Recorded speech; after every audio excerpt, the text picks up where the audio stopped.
J'ai sollicité Guadeloupe la première pour qu'il y ait une petite restitution. Ça te peine de te dire que ça va être Ouais, sur l'instant ou pas?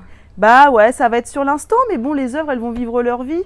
Alors bien qu'on soit sur du collage de type papier, c'est des œuvres qui sont fondamentalement éphémères, parce qu'il ne s'agissait pas non plus de déstructurer ou d'abîmer la case.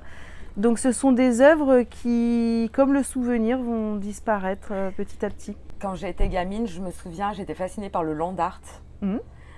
Et j'avais vu comme ça des espèces de structures qui étaient sur la plage, mais qui étaient vraiment vouées à disparaître par la force du vent. Un petit peu comme tu sais ce qu'on imagine les SOS avec des bâtons sur les plages, voilà, par un Robinson qui attendrait des secours.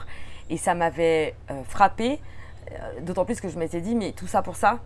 Et ça me fascinait parce que pour moi, l'art, il fallait un moment que ce soit muséifié, quoi. Ouais. Et je trouvais ça hyper dérangeant parce que ça faisait tomber l'art du piédestal sur lequel je l'avais mis. Mhm. Comme toute personne qui est un peu intimidée par quelque chose qu'il ne connaît pas, il se dit non, mais il faut que ce soit pérenne, quoi.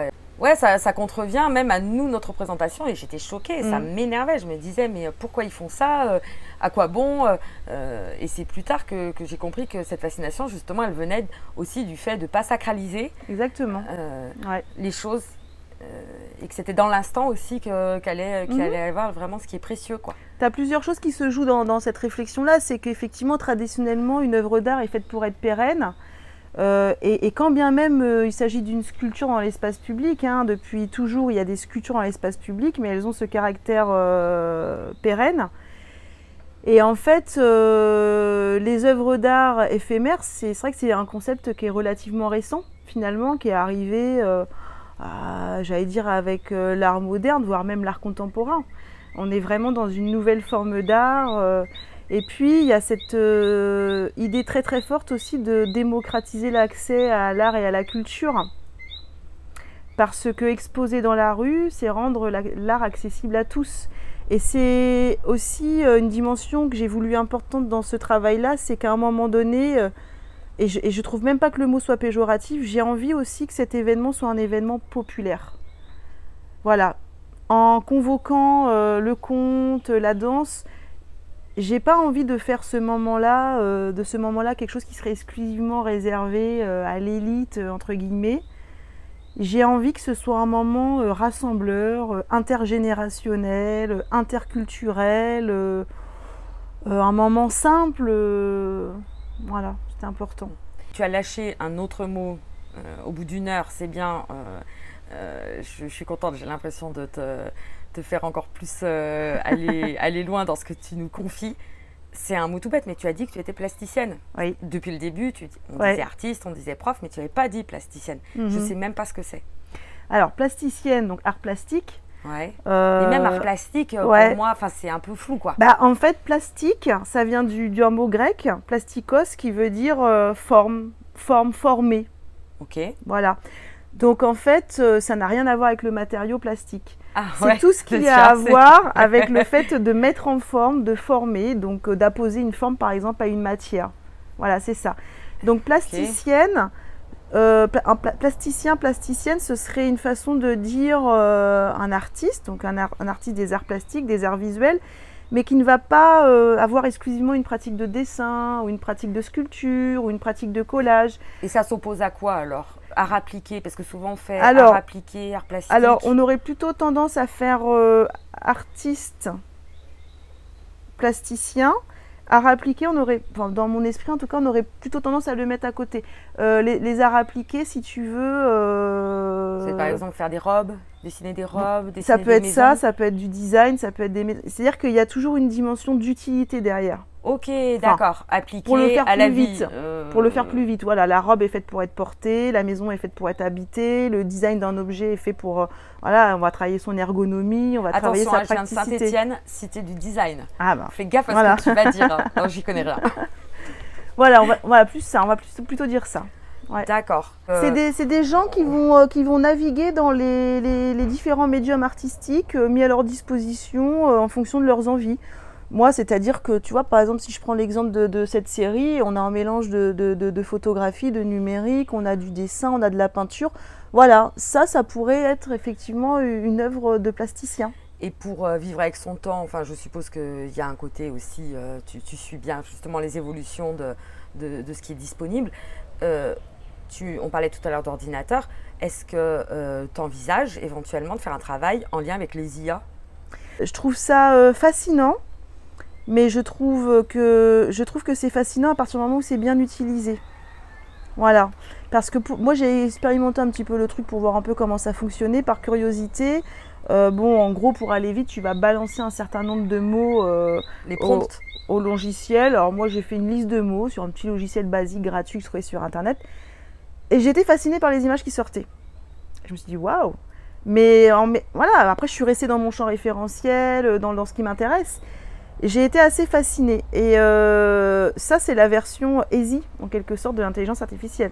Je sais que par exemple, Yves Bersion va beaucoup plus loin, hein. Il va carrément dans des lignes de codage. Voilà. Si c'est alimenté par un vrai propos, par une vraie réflexion, et puis parfois on peut aussi utiliser l'intelligence artificielle pour questionner le médium lui-même. Et ça, je trouve ça hyper intéressant en fait. C'est là que ça devient intéressant finalement. Une des premières affaires d'œuvres d'art avec l'IA dont on a beaucoup parlé, c'était comme tu dis il y a quelques années, c'était l'histoire du faux Rembrandt. Alors je ne sais plus comment elle s'appelle l'artiste.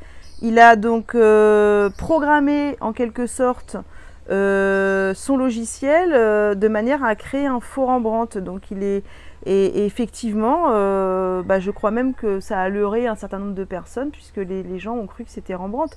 Il a travaillé sur comment Rembrandt gère la question du clair-obscur, voilà, l'obscurité qui est dans ses œuvres, etc. Et effectivement, on y était. Et là, c'est hyper intéressant parce qu'il questionne le médium lui-même. Mais bon, lui, il sortait du domaine de l'art. Il avait quelque chose à démontrer aussi. Alors peut-être pour mettre en danger aussi sur la puissance de l'IA. Et c'est quoi la limite de ce qu'on considère comme la forme à travailler? Par exemple, son propre corps, ça peut être la forme en question. Je pense par exemple à l'artiste Orlan, qui fait des déformations, je ne sais plus si elle le fait encore, mais des déformations de son propre corps. Alors figure-toi que, moi je disais Orlan, mais peut-être elle est encore sur la scène, puisque justement, j'ai lu ça encore cet après-midi, elle est à la Biennale de Dakar, hein. Elle est dans la programmation de la station Bonjoun pour la Biennale de Dakar. Elle a fait deux choses. D'abord, elle faisait filmer ses opérations chirurgicales. Donc elle s'est fait poser par exemple 2 espèces de gros implants sur ses tempes, comme ça qu'elle a toujours d'ailleurs. Donc elle filmait ses opérations chirurgicales et parfois elle faisait des retransmissions directes de ces opérations-là dans des salles d'exposition. Et puis ensuite, à un moment donné, elle a interrogé, alors pas l'intelligence artificielle, mais elle a interrogé le médium du numérique en fait, où elle travaillait sur sa propre image, elle se déformait, elle s'est superposée à des statues précolombiennes, enfin elle a fait beaucoup de choses, effectivement, ouais. On peut dire qu'elle est plasticienne par rapport au fait de moduler la forme de son corps? Ouais. Donc ça peut être n'importe quelle matière? Ouais, je pense. Ouais, je pense c'est une artiste qui utilisait son corps comme un matériau finalement. Et toi, c'est quoi le matériau le plus étrange que tu as pu utiliser jusqu'à présent? Et est-ce qu'il y en a un que tu n'as pas encore approché qui t'intéresserait? Alors le plus étrange que j'ai utilisé, ce sont des crânes, pas d'humains, des crânes d'animaux, donc des crânes de chiens. J'ai 3 crânes de chiens à l'atelier que j'ai trouvé en faisant des randonnées en Guadeloupe. Hein. Je suis tombée dessus. C'est toi qui as piqué les crânes du labo de SVT du lycée. Oui, mais ce sont des faux. Alors je les ai pas piqués, je les ai empruntés, mais effectivement à un moment donné j'ai demandé à mes collègues j'ai supplié les collègues de m'en donner un ou deux, ils n'ont jamais voulu. Pourtant ils s'en servent presque plus maintenant. Ouais, mais moi je voulais pas leur rendre, donc ça les a un peu effrayés. Ouais. Moi je les ai rendus, mais longtemps après j'aurais même pu les garder parce qu'ils avaient oublié. Alors j'avais une question par rapport aux écritures sur tes tableaux. Oui. Donc il y a 2 choses qui ont attiré mon œil. Donc, je pense que tu vas pouvoir nous en parler. Déjà dans les visages, enfin dans les corps proprement dit, on retrouve un élément qui est également sur d'autres de tes collections.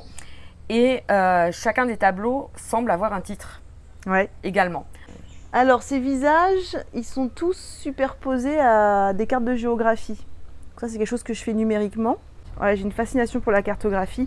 Mais voilà, tout ça c'est lié, hein, vieille cartographie en l'occurrence, ça me plaît beaucoup. Alors je sais pas d'où ça vient, est-ce que c'est parce que j'ai beaucoup voyagé? Non, c'est parce que tu es né au Mans, c'est un traumatisme géographique. Ouais, je sais pas d'où ça vient, c'est une Si, je suis fascinée par ce réseau, en fait ce réseau de lignes qui évoque d'ailleurs aussi le réseau anatomique. Ouais, je pense qu'il y a de ça.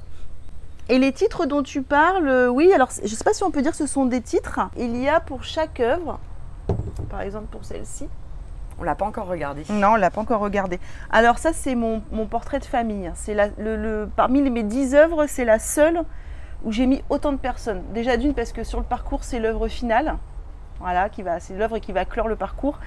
Et voilà. Et puis aussi parce que l'histoire de cette famille était si foisonnante, j'avais l'impression que tout le monde était important dans la famille, donc je me suis dit que j'allais mettre tout le monde. Voilà.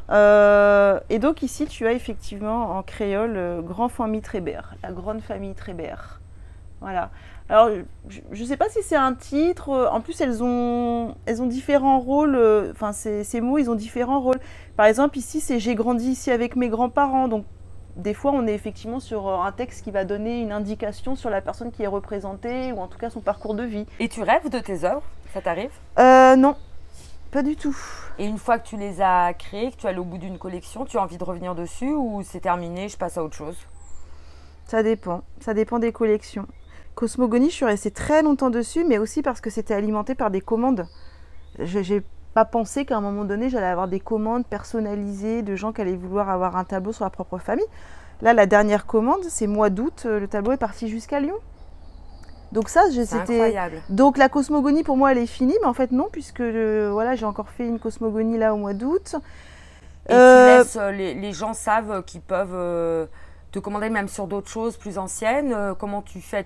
Tu te sens obligé d'honorer les commandes ou au contraire, non, toi tu arrives à te remettre dans le truc, même si tu travailles sur autre chose? Ouais, non, j'honore les commandes. Alors bien, ça m'est jamais arrivé de refuser une commande. Cela dit, peut-être qu'un jour ça arrivera. Si vraiment j'ai pas le temps, je vais pas promettre quelque chose à la personne. Puis il faut que tu suives aussi ta propre temporalité. Ouais. Tu peux considérer que quelque chose est fini, bel et bien fini, et tu as besoin, toi, vraiment d'être... Non, puis la commande, c'est encore autre chose. C'est un travail qui est très particulier, la commande. Parce que du coup, les gens ont des vraies attentes. Donc c'est un peu plus stressant que lorsqu'on est face à son travail et qu'on va dans la direction qu'on souhaite.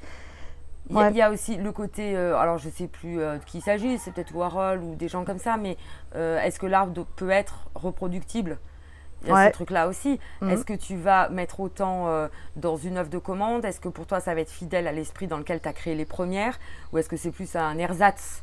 Enfin, sans manquer de respect. Alors non, parce que... Tu vois, comment tu vois les choses? Alors, chaque œuvre est unique. On ne sait pas qu'on allait aborder tout ça. Tu m'as fait faire un bond en arrière. Tu m'as permis aussi de voir que y a un chemin de parcouru. Et ça, c'est hyper intéressant de voir que dans ta vie, tu stagnes pas, tu évolues, tu te mets sans cesse en mouvement pour aller toujours un peu plus loin. Et puis, j'espère que c'est pas fini. Enfin, c'est pas fini. C'est pas fini, il va y avoir autre chose. Et c'est ça qui est excitant finalement de te dire que ça va peut-être m'emmener ailleurs. Donc sur Instagram, Cedo Artiste. Cedo, c'est C-E-D-O. Et vous collez le mot artiste. J'ai un site internet aussi. Donc www.celinedon.com. Cette œuvre-là, elle est en train de bouger parce qu'il y a les canisses et puis il y a je trouve ça hyper joli. Ouais, c'est vrai. On a l'impression que la personne, elle est presque là. Ouais, ça donne des reflets. J'ai cru qu'elle bougeait tout à l'heure. C'est pour ça que j'ai eu mon attention attirée. Et j'ai l'impression qu'ils m'ont tous donné leur accord. Tu vois, on va finir sur ça, sur une petite anecdote, par exemple. Donc cette dame, je ne l'ai pas rencontrée puisqu'elle est décédée, mais par contre, c'est sa fille qui m'a accueillie chez elle à Petit-Bourg. Et donc, sa fille, c'est une dame, Madame Miati, qui a peut-être maintenant 70 ans. Entre 60 et 70 ans. On a passé un merveilleux moment et je pars de chez cette dame-là. Je rentre dans ma voiture et là, la radio se met en route. Et la musique qui a passé à ce moment-là, ça s'appelle Casse Créole de Philippe Dillot. Et en plus, la musique était très forte dans la voiture, donc ça m'a vraiment interpellée. Je comprends un peu le créole, mais pas tant, donc je suis ensuite allée chercher les paroles. Et les paroles disaient « Casse Créole, c'est grâce à toi que je suis là aujourd'hui. » Et là, je me suis dit, c'est bon. Ça veut dire que, en gros, tu peux y aller, quoi. Merci beaucoup, Cedo, Celinedon. Merci. Merci, c'était passionnant. Merci à toi, Louise, pour ce moment.